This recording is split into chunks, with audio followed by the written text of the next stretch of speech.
we were talking about stepping up potential, upscaling. We want to talk about that now, about autonomous systems, drone superpower ambitions, and remote control. We're talking about mass production and defense, how Europe can produce at an industrial scale. We got a lot of ideas here, a lot of ideas in the Baltic Tigers, but what about scaling up? Let's talk to Frédéric Montagnard, who is co-founder and president of Alveum, which let's explain later in a minute what that means. Defense sector experts as an interface between innovation, industry, military, and finance. Frédéric, please. Bonjour. Bienvenue. Thank you, Chris. Yes. Thank you so much. Welcome. How impressive it is to go after a minister. Easy, no problem. I too brought some hardware. Can you see? There you go. Show and tell. We have to have show and tell. It's important. Before we get to that, this alveum, yeah, which means watering hole, right? In Latin, right? In Latin, right? Can you explain that? Why is your company named Alveum? Yes. Hello, everybody, and thank you, Latvia, for this invitation. I created Alveum 2.5 years ago after quite 30 years in aeronautic space and defense in a big European prime. And I discovered that things are not easy between innovators that are in this room, big corporates, also probably in this room, operational people, like people on the front line, military people, and also investors. So alveum means the watering pot in Latin, and because in Africa, the prey and the predators, they don't attack each other at the watering hole because they are all interested that they have children and grandchildren and that this continues. So we all need the others, but sometimes we are in a fragmented world. Yeah. We work in silo mode, and I'm trying and helping to make these people of different origins work together. It's about collaboration, trying to exactly. motivate and collaborate. That's it. And before you get to your presentation, Yes. you have a couple of show and tell. Or is that part of the? Is that part of the presentation? Yes. If you agree, I will explain at the end. If Okay. it's fine with you. Très bien. I leave it to you. Okay. The minister showed a drone on stage, and I have some hardware as well, and I will explain you why. But maybe I will first start with saying why I am here for. I took some notes, and I want to give some words to you. To me, Europe is entering a strategic partnership paradigm shift. The challenge is no longer simply producing faster, but rebuilding stock depth, resilience, and long-term industrial sustainment capacity. Missiles, drones, electronic warfare, spare parts, critical components, and munitions all face the same reality. Europe must move from a flow-based logic, I think I have a slide on it, yeah, from a flow-based logic to a stockpile and regeneration-based industrial model. The other question now sits further down the line: structured European joint ventures, cross-border industrial integration. Europe-Ukraine cooperation in combat-proven technologies and the ability to scale complete systems and critical subsystems simultaneously. Money is not a constraint. Industrial depth, supply chains, and scalable manufacturing capacity are. So in a nutshell, and I have 3 slides, I'm not like the minister, I'm not so, I would say, easy on speaking without notes. I wanted to show that it's not about speeding up the production. It's also rebuilding, stockpiling, and regenerating the stocks. This is the logic. And this is why we have also some components and not only the subsystem that the minister just showed before. In terms of cooperation, of course, as it was said before, one company, one startup cannot have all technologies. So we need to cooperate. We need to cooperate between companies, but also between countries. That's where some joint ventures can be used. The most powerful missile company that you know is called MBDA in Europe. This is a joint venture. You probably know that better than I do. We also need to work with Ukraine because this is a combat-proven technology, and as well as the quick fail-fast operational feedback and the capacity to have massive productions. And the battle is industrial. Of course, what is happening between Ukraine and Russia shows that this is all Europe should be behind Ukraine to have the depth, the industrial depth that the Ukrainians battlefield needs. And the scalable production volumes, where will it be? It will be at component level. It will not be at drone level. Maybe you will have some Latvian drones, you will have some Lithuanian drones, you will have Estonian drones, but maybe the components can be European components. And that's, of course, a bigger market, a bigger volume, and of course, a lower price, because it all deals with the capacity to produce and to mass produce massively. And one last word. Some activities are decreasing in Europe. I speak about automotive.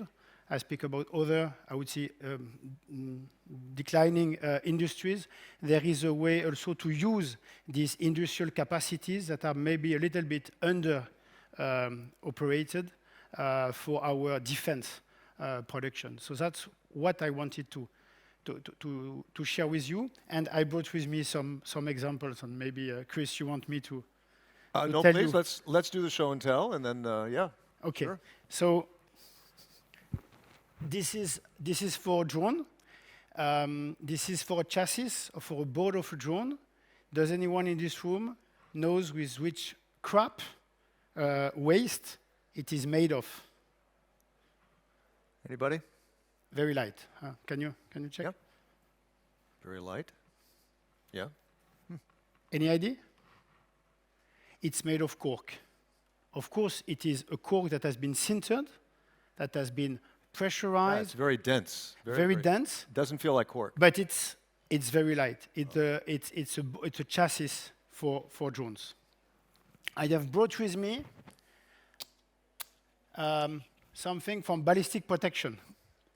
This is European technology.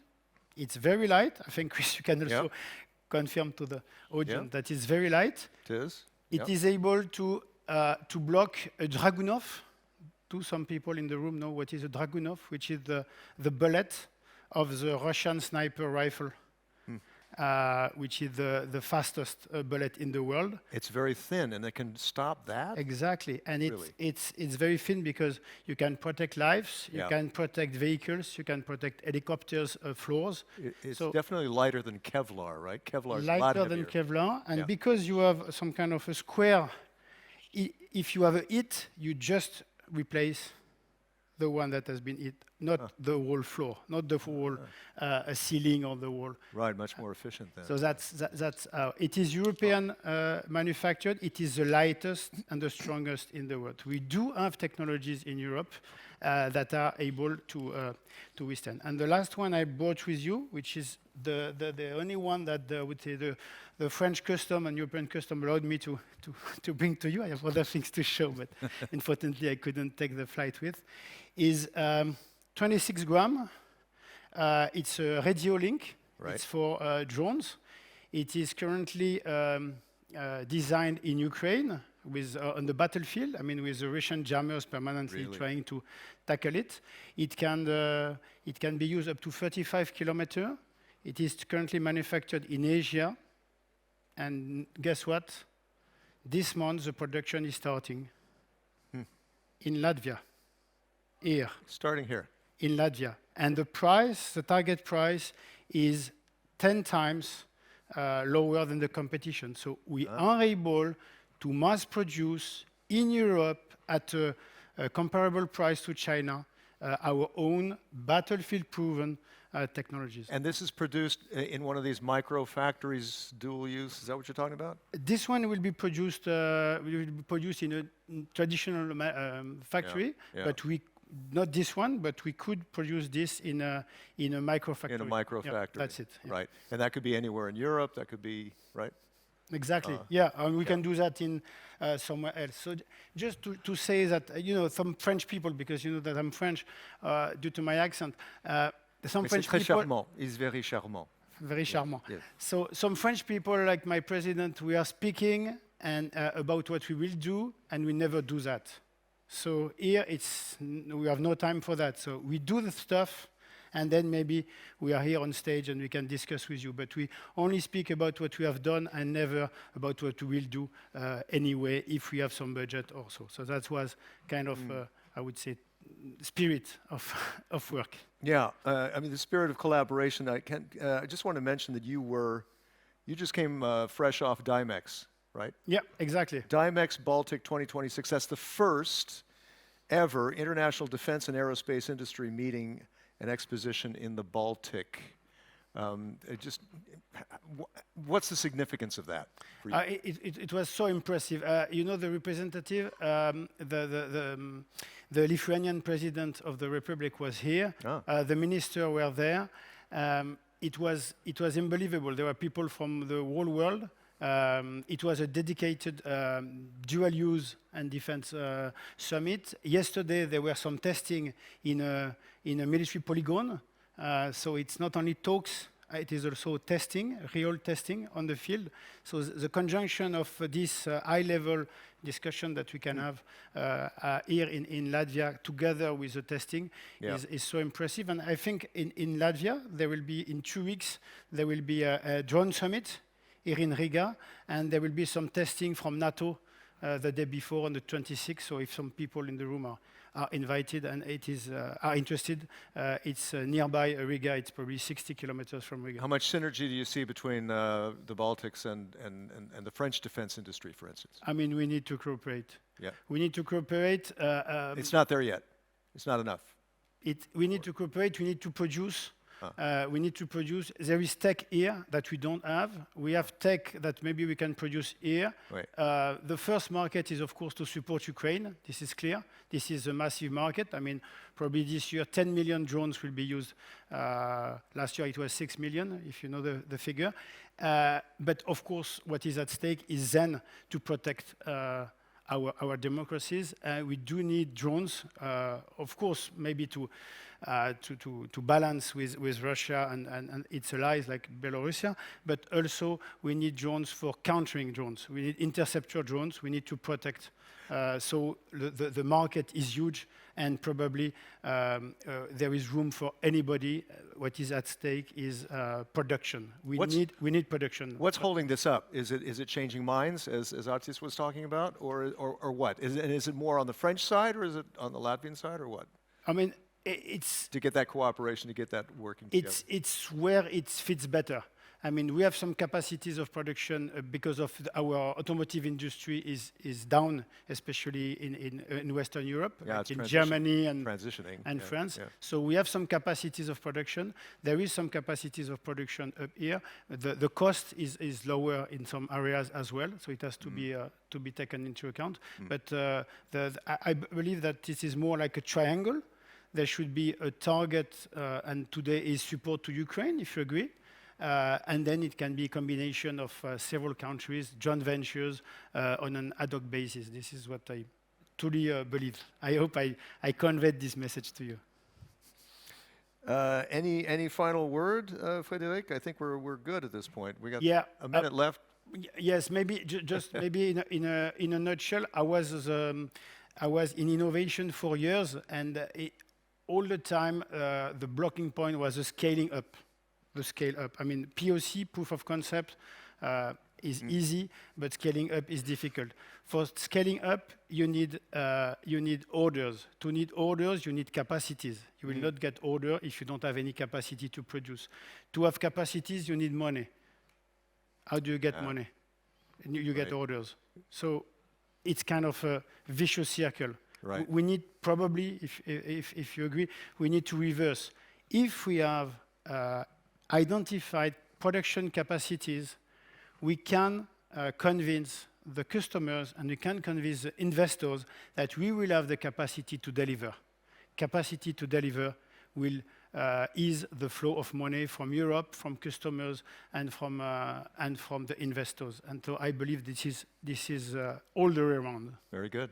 Frédéric, are you around today a little bit so people can connect with you? So this isn't the end. You can tap Frédéric's expertise. A big hand to Frédéric Montagard, please. Thank you. Thank you. Merci beaucoup. Hein? Merci. À la prochaine. Merci.